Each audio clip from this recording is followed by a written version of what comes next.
15th, 2024 edition of the Urban League Jobs Network Digital Career Success Series, brought to you by the National Urban League. I'm your host, Kenneth L. Johnson, president of the Harlem, New York-based diversity recruitment firm East Coast Executives. If this is your first time joining us, welcome. The Digital Career Success Series, DCSS, is a professional development series that helps members of our Urban League Young Professional chapters and other diverse job seekers develop new skill sets that will enhance their careers through digital platforms such as webinars, Facebook, and Instagram Live. The goal is to provide an opportunity for professional development right from one's computer. If you want more, visit nuljobsnetwork.com for additional information. All right, I'm excited for today's DCSS, mindfulness, the role of mindfulness in enhancing workplace productivity, because we have two of my favorite people on the platform today, Julia Rock of Rock Career Development and Maya Sabin of BSC Global. Welcome to the show, ladies. Thank you. Thank you for having us. Kind of excited to be here and have this conversation about mindfulness and productivity and getting our minds together. Exactly. We all need a little support with that. So excited to be here with you, Kenneth and Julia. A pleasure to talk to you about this topic. I really appreciate both of you accepting the call to support the Digital Career Success Series. Listen, I always love to let people know that here at the Digital Career Success Series, we have one of the best audiences you'll find on the web, and they'll be tapping in. Please tap into the chat. Let us know where you're from.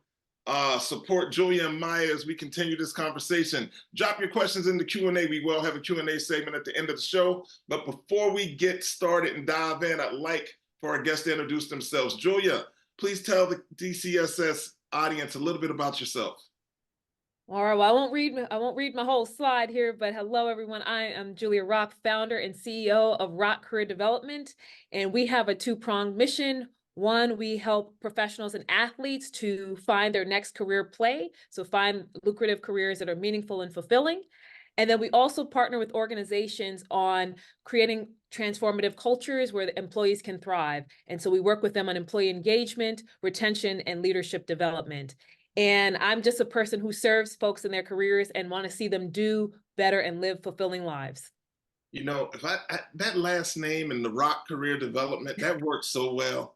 That really, I mean, I had to, if I'm going to build my own business, got to put my name in it, right? Got to know who it is. I like it. I like it. Maya, listen, I know your last name's Sabin. We all can't be Rock for a last name, but your accomplishments speak for themselves. Please tell our audience a little bit about yourself. All right. Well, I know my last name's coming up short, but let's see how I do. My name is Maya Sabin. Really, really happy to be here today. I am the Learning and Development Manager for BSC Global, which, if you're not aware, is the parent company for the Barclays Center, the Brooklyn Nets, and the New York Liberty. So I am here based in Brooklyn, excited to have this conversation and to really tap into an important topic that has helped me in my own journey around mindfulness and productivity. All right, let's stay current real quick. You said the New York Liberty, big stuff happening in the WNBA. What you got going on this week? Oh, we got a lot going on. We got a lot going on all the time, but definitely excited. If anybody is New York based, time to cheer on our WNBA team, the New York Liberty. Got a big game coming in this weekend with the New York Liberty versus the Indiana Fever. If you're not familiar with the Fever, you are probably familiar with Caitlin Clark, who is their newest star. So we'll be excited to take them on and just have a really great season. Man, I can picture you in the stands with Brooklyn heavy too over there, right? Exactly. And you'll probably have Julia in the stands too, repping Brooklyn. But okay, all right. Listen, all day, every day. I love it. I love it. Right. You can never forget where you come from. So let's be mindful of the topic, right? What is mindfulness?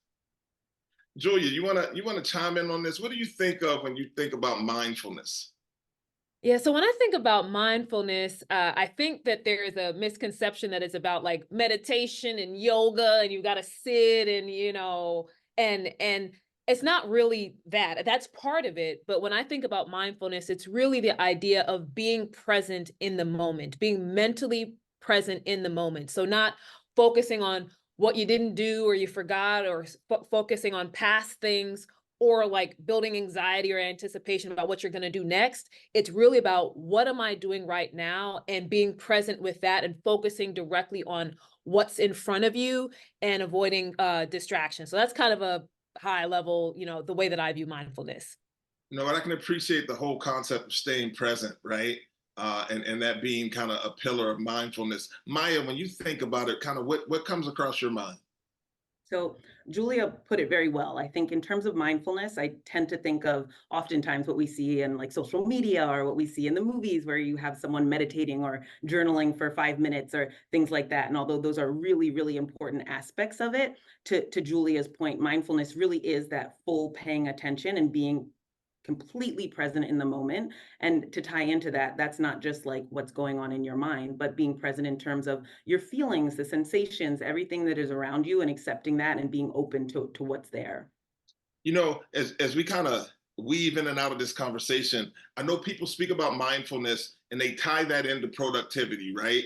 So as we go to the next slide here and we start talking about what does productivity at its best look like, but kind of through the mindfulness and wellness lens. And Julia, I've seen some of your shorts, we'll say, right?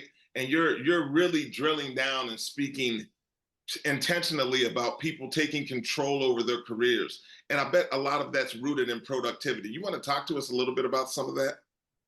Yeah, I mean, when you think about progressing in your career and taking ownership, it's about focusing on what's happening right now. Where are you right now and how can you move forward?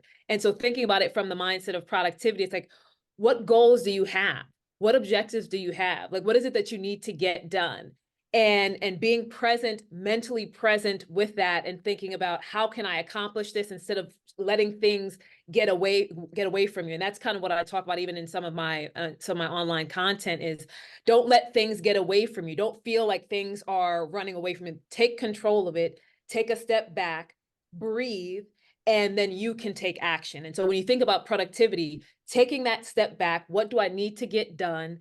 Being organized, making sure that you're not losing yourself in the busyness of life and the busyness of meetings and the busyness of your emails and calendar. What is it that I need to get done? And how do I stay mentally focused so that you can actually get more done and be more productive? You know, being more productive is always important. And Maya, I know you have the learning and development lens. You bring that to this conversation. That's why I thought it was really important and necessary to have you as part of the conversation. Um, but I want you to speak from an organizational standpoint, right?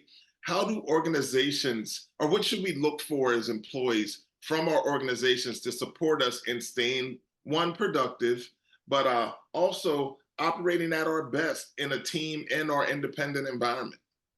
Yeah, that's a really great question. And I think to sort of start that off, getting down to sort of the definition or how I like to look at productivity is important. And I think to Julia's point, it doesn't just mean, oh, I'm going to be really, really busy and get a ton of things done. It really means focusing on how efficiently you can do those things. So efficiency in terms of your time management, your energy, where you're getting your resources from, what goals you're trying to achieve.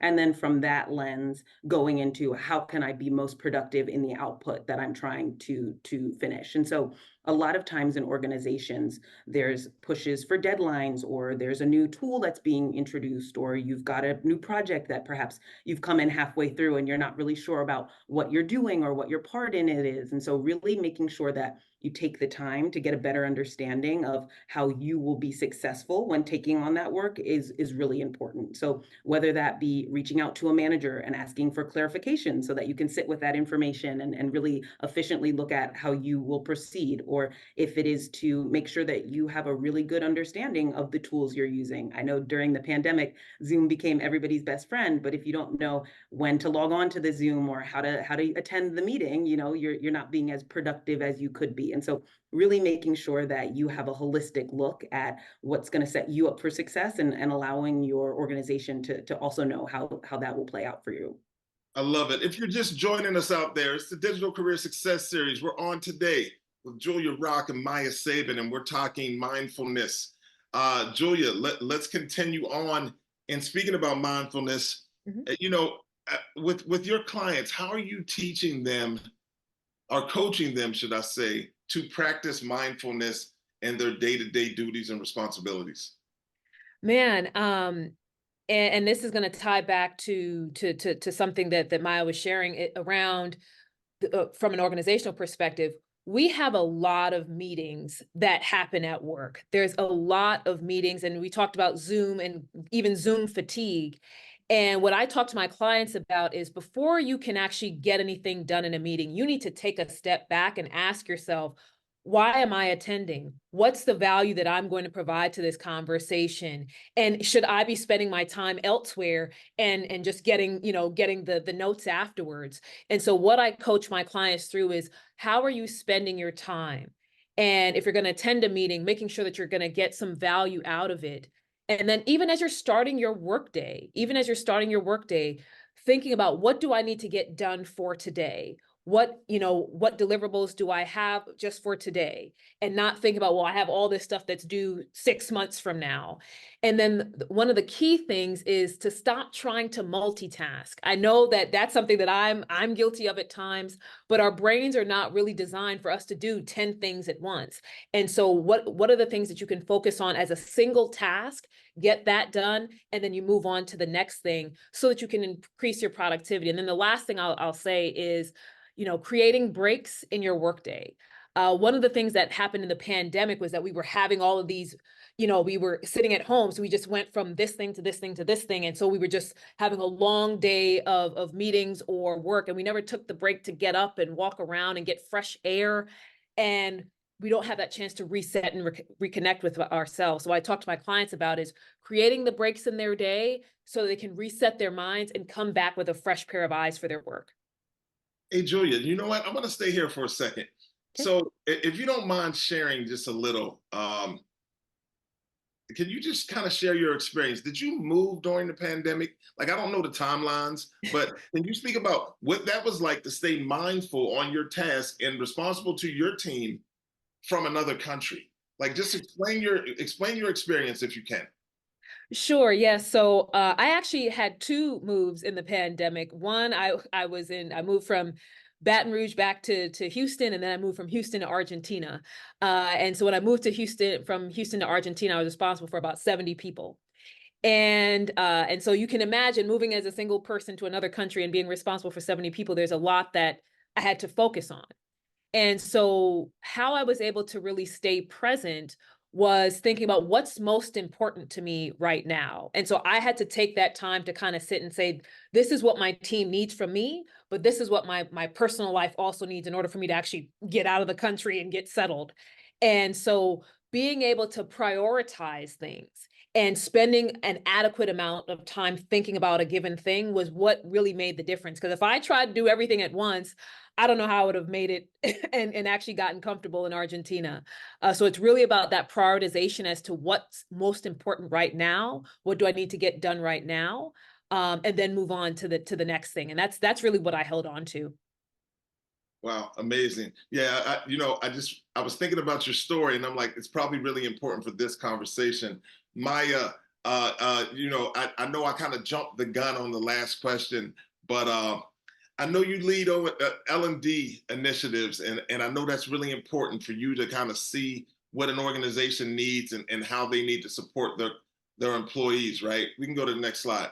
So I want you to kind of chime in and kind of speak about, how an organization can support people and from the mindfulness perspective, right? But also, if you don't mind me asking you to kind of lean in really heavy on your L&D stuff. I think people sit and they think companies are, I don't want to use the term wasting their time, but I don't have any other way to say it, with some of the trainings and some of the things that they place on them. But it's really important.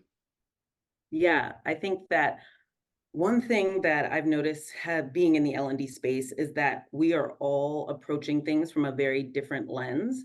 I have a twin brother, and so one thing that I grew up noticing is that he's my best friend. We're twins, but we're extremely different. So my approach is going to be very different than his approach, and so I like to take everybody on in that lens. Like, you never know where someone's coming from. You never know how they best receive information. You never know what's going to set them up for success versus what might not set them up for success. And so when when looking at the offerings that we give as an organization, it's really important for me to make sure that we're communicating out in a way that would best fit everybody's working styles, learning styles, and so forth. I think that trainings can be a little tedious at some point to some people. That said, you never know when you're going to have someone in that training who's never attended anything like this before. And that can really be that sort of unlock to get to the why and how I do things, or whether it be leadership role modeling. And many people have often heard everything starts from the top and sort of trickles down. And so the top sets sort of the way that we're going to lead and how we're going to be in tune with what our organization wants. And so making sure that your organization is filled with leaders who understand what the importance of mindfulness is, and that is being communicated out to them regularly is something that we do, and is also very important. And I think to the points that we've been making earlier, really making sure that the communication around mindfulness and the flexibility that people need is there. We often have people who perhaps are in the middle of a move, to remembering Julia's story, or are traveling from a long way away and they can't come in, but there's an extremely important meeting. And, rather than brushing aside and just saying, well, like, that's not the rule, or that's not the this, it's like, would I rather have an employee who is able to be in their own space and mindful of what they're doing and able to focus on their tasks? Or would I rather just rush someone into a place that's going to make them really upset or panicked or whatever? And so just being open and flexible and thinking about the individuals within your workplace as individuals and not just the kind of clog in your machine, really will help to guide that mindful perspective overall. Absolutely. I love that kind of, going back to viewing people as individuals at all times, right? And kind of understanding that everyone's process is a little different.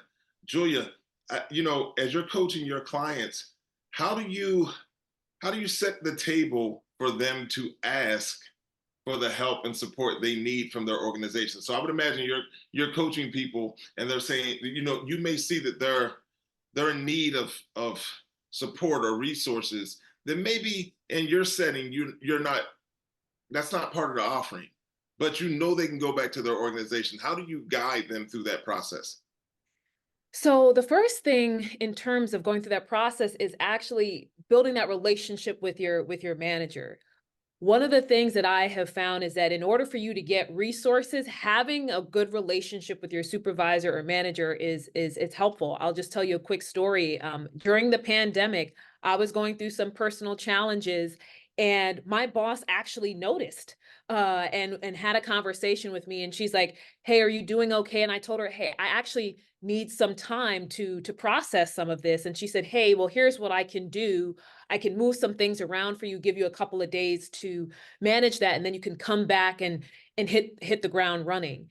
But we wouldn't have been able to get to that point had I not built a good relationship and rapport with her. And so the very first thing I talk to my clients about is building that relationship, and then having a regular cadence with them in terms of whether it's one-on-ones, check-ins, however you characterize it, so they understand what's on your plate, what all you have to do, and they know a little bit more about your life as well, so they can have an understanding as to where you may need more space, where you may need more support.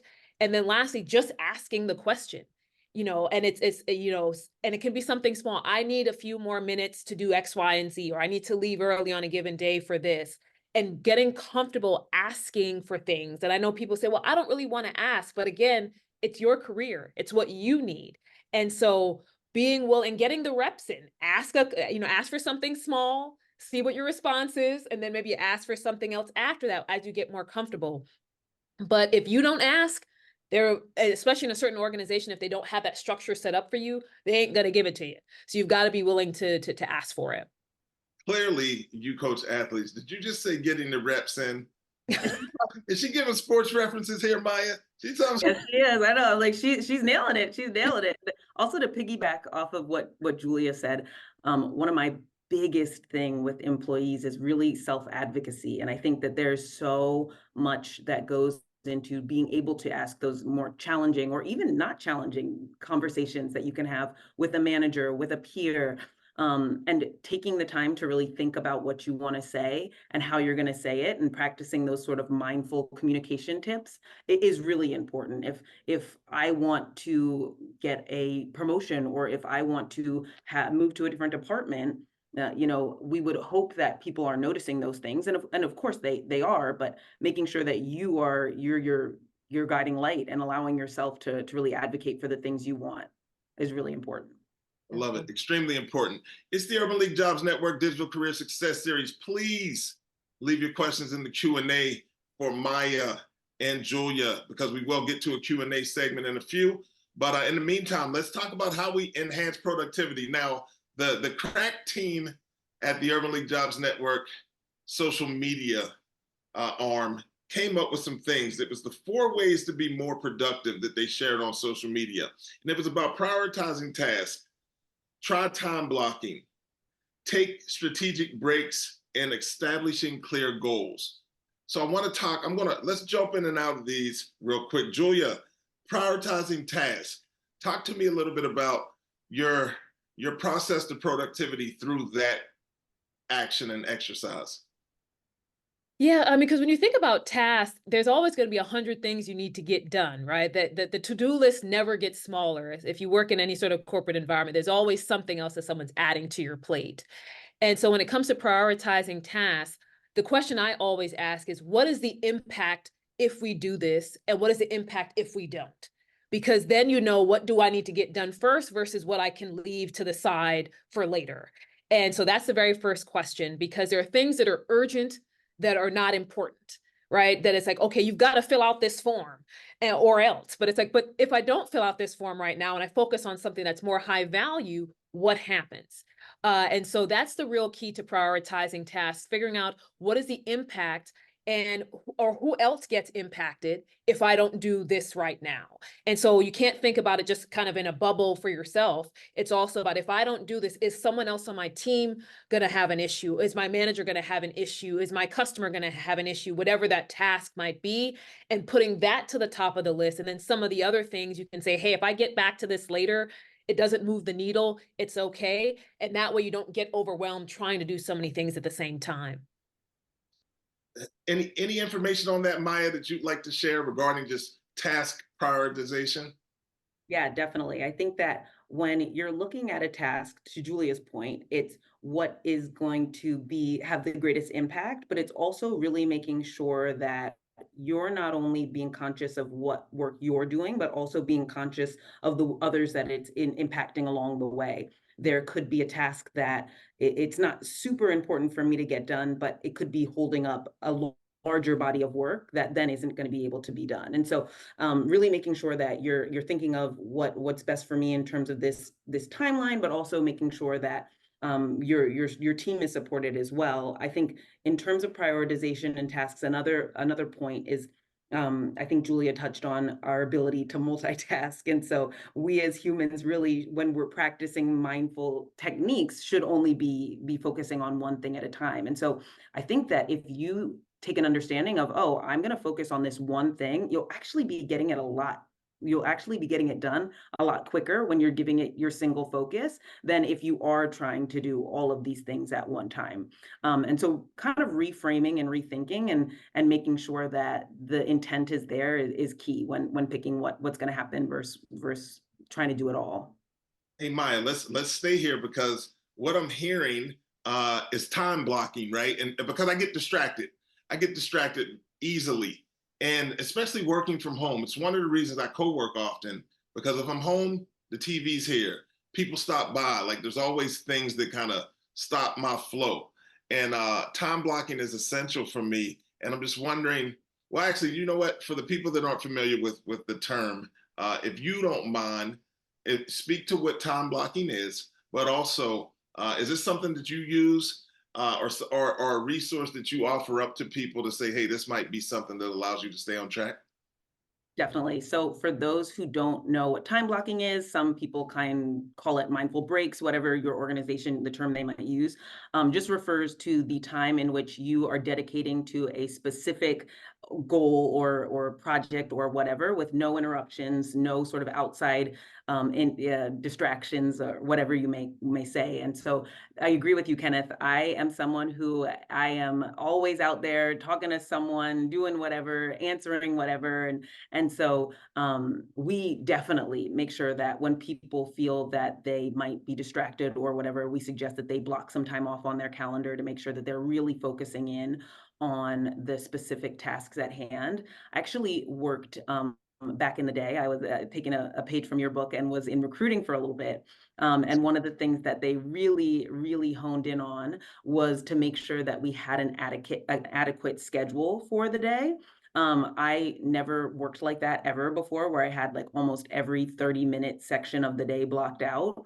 And I don't necessarily know if that's conducive of my role today with all of the things that come up, but back when I was starting off in my career, it was really helpful to see, okay, if I dedicate 30 minutes to making sure that this candidate is okay, or I dedicate an hour to making sure that my pipeline is full, like really focusing my attention on that one thing and having it reserved on my calendar in my mind for one specific focus really was extremely helpful and a great tool for someone who naturally does not take the time to do things like that.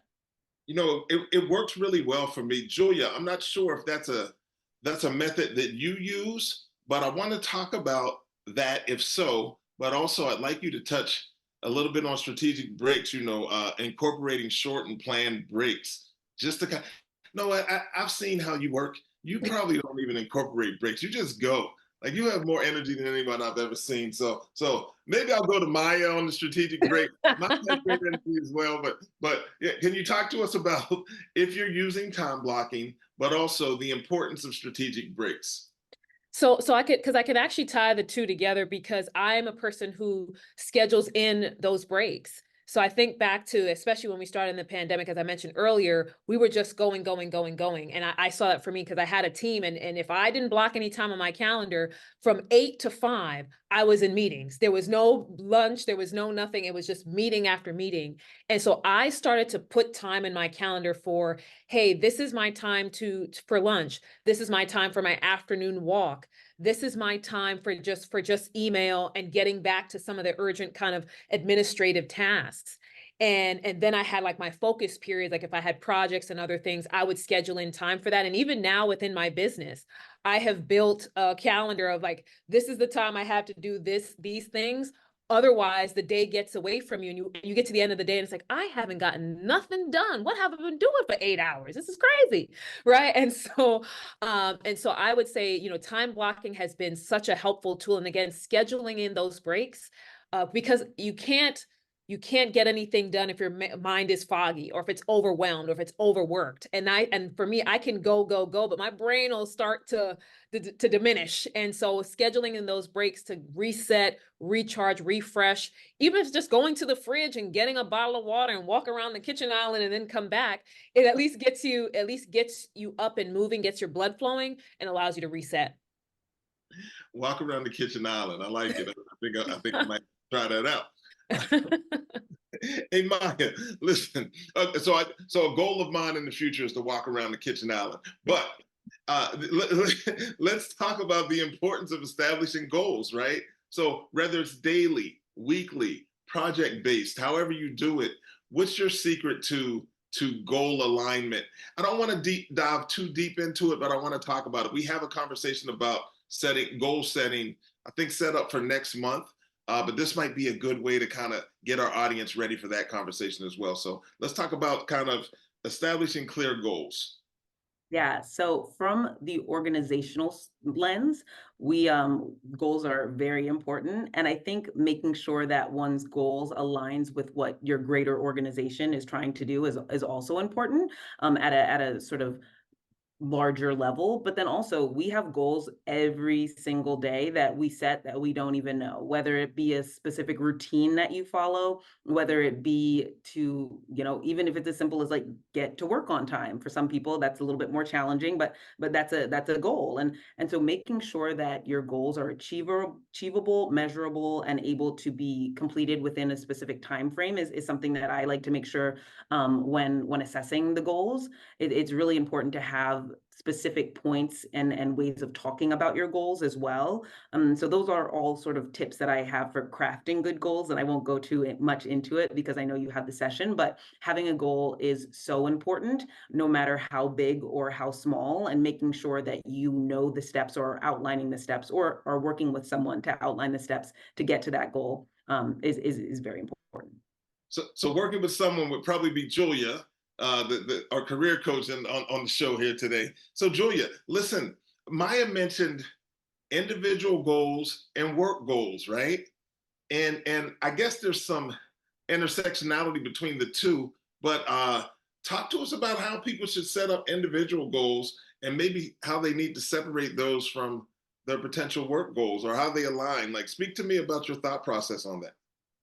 Yeah, I mean, goals really are a function of what success looks like to you, and no matter what's in whatever the setting is, right? So if I'm setting individual goals for myself, even from a career perspective, there's an end in mind as to what success looks like to me, and then I'm backing up from there to say, what things do I need to do in between in order to get there? And when we think about the work goals, the idea is that if you're in the right role, those two things should align, right? That if you're setting goals for yourself, you're doing work that would help you to get there. And so if you're not, that's a different conversation. But setting individual goals is like, what does success look like to me? What do I need to get done? What personally do I want to accomplish? What results do I want to deliver? And knowing that, then it's like, well, what work do I have to do? What skills do I have to learn? Do I have to get a new certification or training? Do I have to work on this project? Whatever it might be, but you're working backwards from with the end in mind. Like, what is the result that I want to deliver, or the value I want to deliver, or what does success look like to me? And then, like I said, if you're working in the right environment and you're supporting the right team, those two things should come together, because the work you should be doing is going to help you both achieve your personal goals, but also help your group achieve their objectives as well. You know, I've heard you speak about that before, kind of working back from the goal, right? Setting the goal and then kind of aligning kind of backwards, right? And the steps that you need to take to get to it. And I love that approach. I'm not really good at it, uh, but I like it and I like hearing about it. So as we speak about kind of the link between goal setting, right? And this is why I'm glad I'm happy about this slide we just went to, because oftentimes when I set goals and if I don't achieve them, it messes with me. I start getting negative self-talk and things of that nature, and it's just not good for my mental wellness. So there's a lot of talk in the space because there's been layoffs. So maybe some people are seeing their peers let go, or they're receiving more work because of the layoffs. It's a really crazy world that we're in right now. There's just a lot of noise just all over the place between social media and just everything, right? How do we control or keep our mindfulness and also have improved mental health? Like, any tips, tactics, anything that you guys can offer to our audience that'll allow them to not only see the link, see it, but also stay cognizant and improve upon it? Yeah, so I'll go ahead and get started. Of course, Maya, please chime in, but just thinking about mental health and what's happening around us. I think that's part of the challenge with mental health, is that there's so much that's coming at us from social media and from the news and from all around us. There's so many distractions. And so the beauty of mindfulness is taking the time to shut some of that out and being present with yourself and with your own feelings and your own emotions and processing that, without having to look externally or absorb all that negative information. And the other thing about mindfulness, to your point about negative self-talk, you have the chance to ask yourself why I feel this way. When we're just going on and moving to the next thing and trying to push through, we never take that time to ask ourselves, why do we feel this way? Why is this bothering us? And being able to work through those feelings so that we can get on the other side of it and become more productive. And so my thought is, when you think about mindfulness and being present, it can help reduce that anxiety and reduce that stress and reduce that overwhelm that you may be feeling and all that negativity, because it's like, I don't have to worry about all the things that are happening right this second. I can take a moment to myself, process my own emotions, process my own feelings. And it's okay to have moments where we're not okay. I think that we also need to have that conversation. It's okay that everything's not great right this second, but giving yourself the grace and space to deal with that so that you can then move forward to the next thing is really, really important. But I want to hear your thoughts as well, Maya.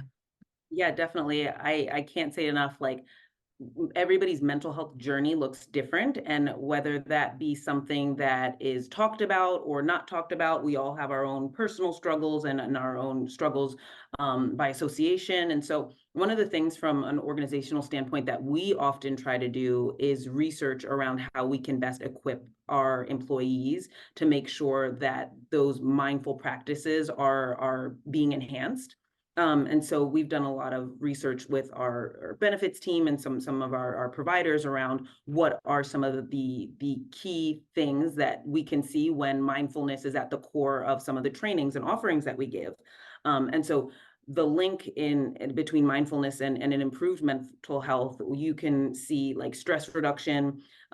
You can see a lot of improvement around emotional regulation, which I think is really interesting in terms of how people are able to get an increased awareness on their senses and their self. And so when you are constantly practicing that, seeing those improvements in regulating your emotions is key. You often see enhanced resiliency, being able to take on work in a different way and achieve these goals and outputs. And then also one thing that I thought was really interesting from some of the research that we got is that you often see an increased confidence. And I think when people feel that they are working at their best and being mindful and also being productive and efficient, like people get confident. They see the results, they see that they're able to take on work in a different way. And so I think when offering and giving trainings, or whether it be we do Touchpoint Tuesday, which focuses all on well-being and health. And so when you have those offerings and are able to give them to your employee base, you're helping them in the long term with some of the things that I think oftentimes are overlooked in the workplace, but are equally as important as the output of your work. And All right. can I add something there, Kenneth?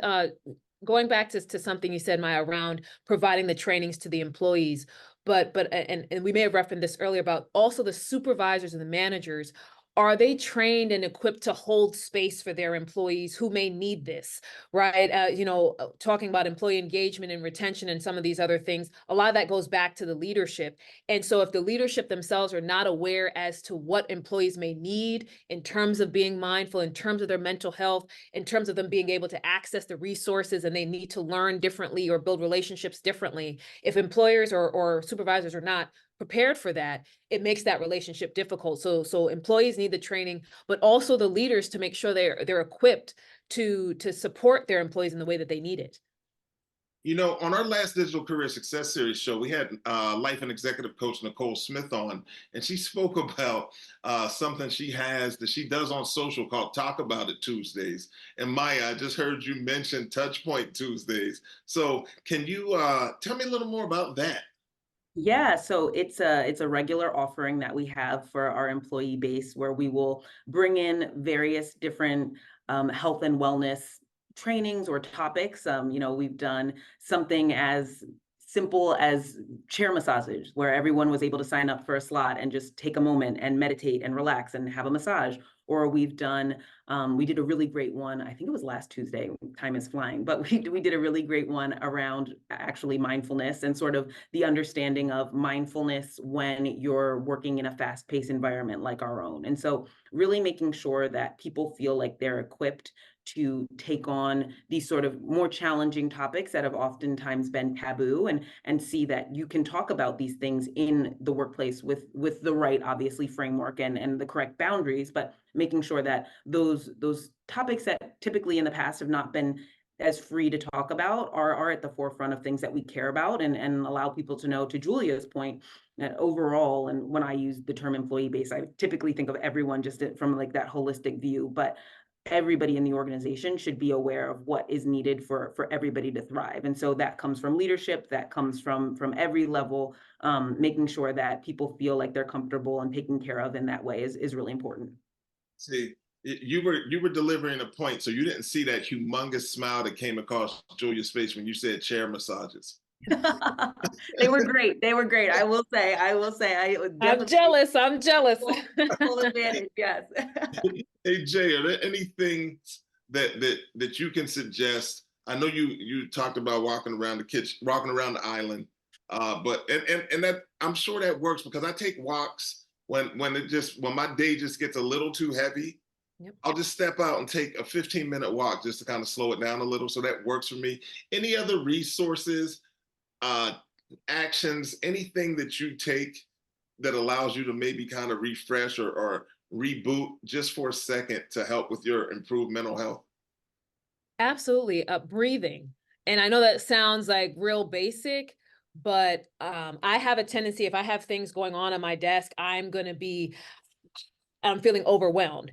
And so I will step back from the computer, I will close the laptop, and I will take a few minutes to just breathe deeply in and out. And a few seconds of that and a few reps of that, it allows you to kind of recenter, to calm down, bring down your emotional state to a place that's more normalized and you feel more clear.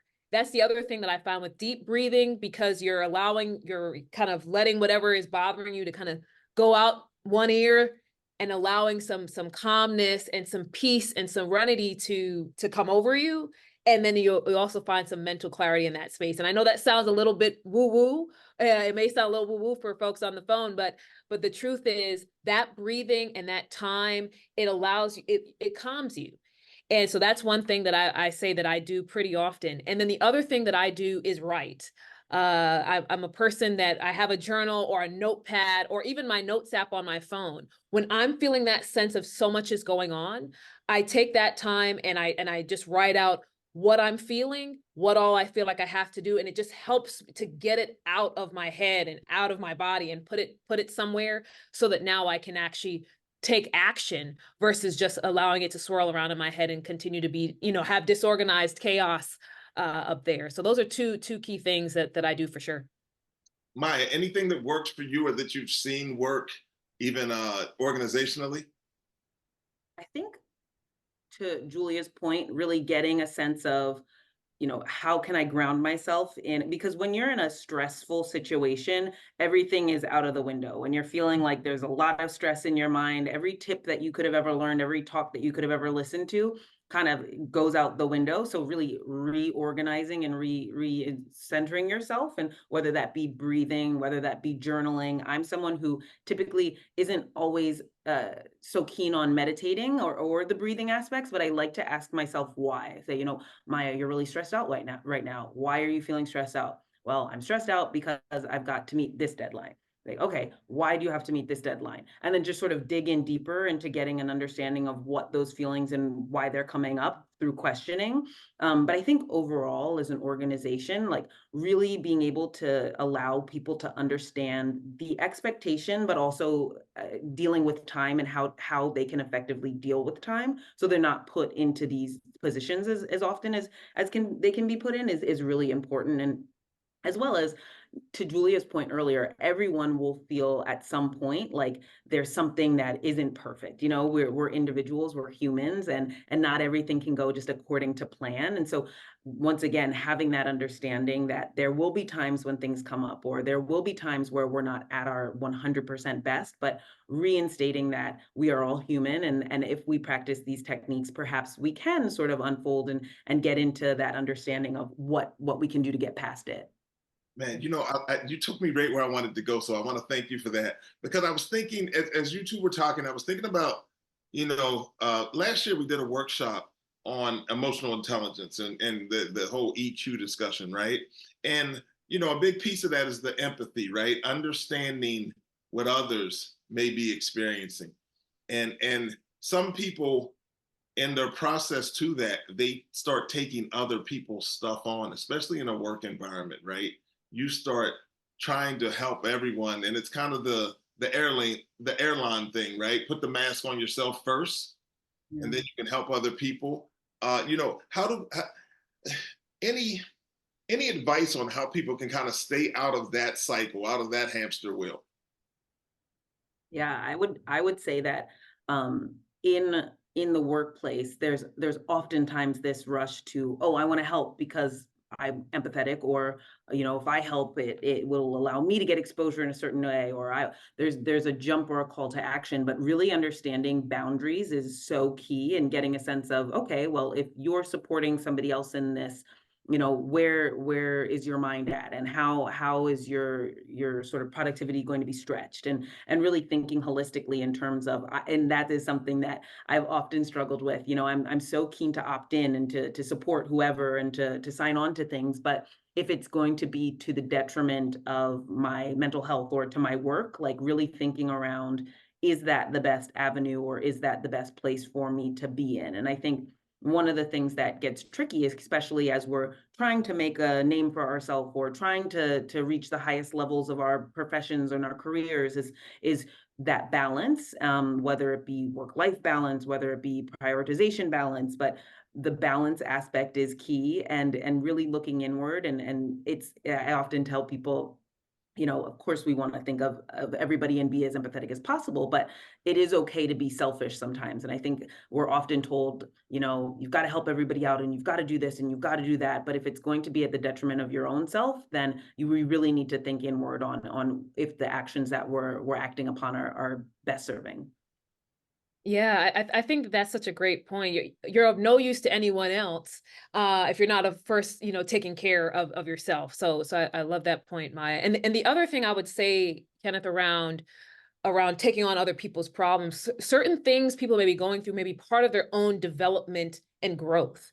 And so if you try to take on someone else's burden, someone else's problem, you may be robbing them of the experience they need to work through in order to grow, to mature, to develop, and to be able to approach problems differently in the future. And I know, thinking about my role as a leader in corporate, that was something that I always had to balance, is because you want to kind of be the mama bear and take care of the band and put the Band-Aid on and take care of your kids, right? But the idea is that certain things that they're going through, they have to work through, that they have to understand, they have to develop through. So your role, it should be more of a support, and could provide some again, be a listening ear. But it may be that they need to work through that for their own betterment and their own development in the future. And so that's the other thing to keep in mind before you try to take on everyone else's problems. Yeah, I can appreciate that perspective. I didn't think about that, but yeah, sometimes people need those experiences to move forward and to advance, kind of, on a lot of different levels, right? All right. So listen, let's jump into Q&A. Please leave your questions in the Q&A, and we will field them and get Maya and Julia's comments. This and all episodes of the Urban League Jobs Network Digital Career Success Series are available on the Urban League YouTube channel, the DCSS UL Jobs Network YouTube channel. So for future reference, you can find this conversation and other conversations there. Maya and Julia, what are your best recommendations for a sole proprietor to make mindfulness a successful part of chaotic client demands? That's a trick question. I swear that's a trick question. Well, I'll try to take a first crack at this one. Given my own experience, one of the big things that I would say is, as a recommendation here, would be setting realistic timelines and deadlines and expectations with your clients. Part of the challenge of being a sole proprietor is that you want revenues, you're trying to do all the things for everyone all the time, and it's just not physically possible. And that's where you end up getting burnt out, or you're getting things later, things are half done because you're trying to keep up with, like, hey, I'm gonna, over deliver, and I'm gonna do all these things so I can build my client base, but you burn yourself out very, very quickly. So the first thing I would say is setting realistic deadlines and timelines so that you can sit with the work that you have for a client, and you can sit with that single task versus trying to do 12 projects at the same time, knowing that you're not going to be able to do them well. So that's the first thing. And the second thing that I would say as a recommendation here would be that intentionality at the very beginning of your day. When you wake up and you're thinking about all the things, all the clients, it's like setting aside a few minutes to say, what do I need to get done today? Who do I need to serve today? And what will allow me to be my best self today? and it doesn't have to be a long period of time, because again, if you're an entrepreneur, time is money. But if you at least spend, 10, 15 minutes, if you have it, and just really thinking through that, you can then be more intentional so that all that chaos doesn't get you distracted. You can be more focused and more organized. Hey, Maya, know what? So this came from the lens with entrepreneurship and solopreneurship, but I was thinking about the work that you do and the way you guys are umbrellaed, right? And so you're a business partner. You have clients throughout the entity that are probably pulling on you. How are you managing that? Well, I think one of the most important things that Julia said was in terms of someone's makeup of their day, we are so busy and there are a million different things and our attentions are pulling us from every which direction. The platform and our brands in terms of the nets is going to look very different, in terms of the Liberty is going to look very different in terms of what's happening at the rest of the Barclay Center. And so making sure that when we're faced with these busy and sort of hectic environments, is to check in at the beginning and the end of the day, to Julia's point. But I think there's also ways that we can be mindful that we don't typically tend to think about, that will sort of just align ourselves in feeling better overall. One of the things is that I always notice, if there's a day that we've got a ton of events at the arena and I'm just eating the food at the arena and I'm not being mindful of what I'm putting into my body, and I'm just like, wait a second, why am I sluggish? Why am I tired? And thinking around how could my choices been able to elevate to what I'm doing on a regular basis, aligning with what I need to do in terms of my role. And also another thing is I practice gratitude. That's one thing that I think of regularly when being mindful, and it takes 5 seconds for me to think about what I'm doing at the end of the day and to write them down on a piece of paper, and just rooting yourself into the reason of why you're doing the things you're doing. And that gratitude as well is something that we often think of as an extra nice to have, but it really is important. And so to my point overall is like, there are multiple ways to be mindful that don't necessarily include us taking large sums out of the time of our day, or for those who are more busy, or take away from sort of the overall thing that we're trying to achieve, but can also be just as important. That gratitude piece, you made me smile there. I can appreciate that because I've seen you kind of operating in your space, and I just really appreciate the way you are so welcoming to individuals. So you live that life. I can appreciate it. All right, we have another question. What techniques do each of you use to address mental blockages when engaging your clients? So I'll take first crack at this one too. And I just want to go back to the last question and just add one thing. Getting sleep is so important. So we haven't talked a lot about sleep on this call thus far, but sleep is really essential for also being mindful. Resting your body in a very complete way is one way to really make the chaos go away, because when you're rested, you can focus better.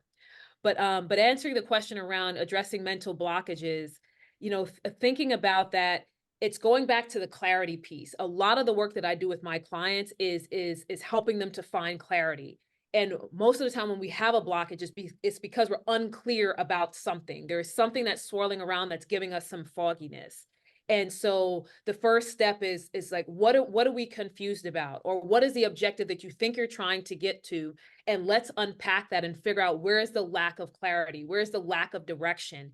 Because then once you're able to defog some of that, then the blockages, they seem to disappear. So most of the time when we think we have a mental roadblock or obstacle or what have you, it's really a lack of clarity and alignment. And so taking the time to focus on those two things as to where do I feel lost? Where do I feel stuck? What is the actual issue? What am I unclear about? Focusing on that first, and then, then the blockages themselves disappear. Love it. Yeah, I would say in terms of, obviously it's not clients, but when working with our employee base, if there's any mental blockage or anything that seems to be a hindrance to moving forward, for me personally, the techniques that I use often are centered around active listening and then like reflective questioning, kind of like I was saying earlier, like making sure that I'm listening to some of the things that are going on in that employee's head, and making sure that I'm listening to them fully and not just sort of going right to the solution. I think that as busy individuals, we can often look towards a solution rather than to get a really holistic understanding of what might be going on. So making sure that I'm listening in a way that allows me to see the full story, and also questioning in a way that doesn't allude to me instilling any judgment, but really listening and trying to get insights is important when people are feeling like there's any sort of blockage. Well, we definitely were listening to the two of you today. I wanna thank you guys for joining us, but I'd like to offer you the opportunity to deliver closing remarks to our audience as we think about the topic that we just discussed. Julia, any closing remarks that you'd like to share? Absolutely. The one thing I'll say is that we cannot do our best if we don't feel our best. And I'll repeat that one more time. We cannot do our best if we don't feel our best. So if we're not taking the time to be mindful, we're not taking time for our mental health, that, it's May, it's Mental Health Awareness Month. If we're not taking time to pour into our own mental health and well-being, it's going to be very difficult for us to get the results that we want. And so when you think you're taking time out of your day to be mindful, the truth is you're taking time to actually be more productive and get more done, because the better you think, the better you feel, the more you're able to get done. Thank you. Maya, any closing remarks? Yeah, well, one, I want to thank everybody for joining today, and I appreciate the wonderful questions, and obviously Julia and Kenneth for being here. But in terms of closing remarks, I really think that it's important for people to understand that mindfulness is not something that you're going to snap your fingers and understand it tomorrow. I think that this is a journey, and like most things in life, you can learn and develop yourself in these specific skills. So hopefully there's some important things that you've learned during our conversation, but more so than anything else, really making sure that you're aware of the fact that everything that we've talked about today is not something that should be night and day, and taking the time that you need to really embark on this journey is something that is just as important as some of the later on steps that you'll get to. So appreciate everybody's time and hope that this was insightful. Well, we appreciate your time as well. And we'd like to thank you and Julia for being here with us today for mindfulness and productivity. And of course, we'd like to thank our audience. If you're looking to stay connected to the work of Julia Rock, you can connect with her and Rock Career Development. She's out here, website, LinkedIn, Instagram, Facebook. Julia is going to show up in your feed because she's giving great information. So please lock in with her. If you're looking to stay connected with the work of Maya, she's on LinkedIn, and she's pretty responsive on LinkedIn too. I've hit her up over there a couple times. So Maya, Learning and Development, BSE Global, we appreciate you for checking in with us today and hanging out. I knew this was going to be an amazing session, and I just want to say thank you for joining us. If you're looking to stay connected with me, I'm here every other week, but also you can go to eastcoastexecutives.com and check in and see all that's happening in the world of diversity recruitment and search. That's the work we do. All right, listen, I want to request that everyone circle back May 29th for Mentorship Dynamics. Transform your personal and professional growth through the power of mentorship. It's going to be a great show. Keisha and Ryan will be here to discuss what they do in the area of mentorship. I know both of these people. It's going to be an amazing show. Again, this is what we continue to do here on the Urban League Jobs Network Digital Career Success Series. On behalf of Wanda Jackson, Corey O'Donnell, and the rest of the UL Jobs Network team, my name is Kenneth Johnson. I'd like to thank you for joining us today. And I'd also like to thank our two amazing guests, Julia Rock, Maya Sabin. We did it again. See you in 2 weeks. 29th, Mentorship Dynamics. Thank you.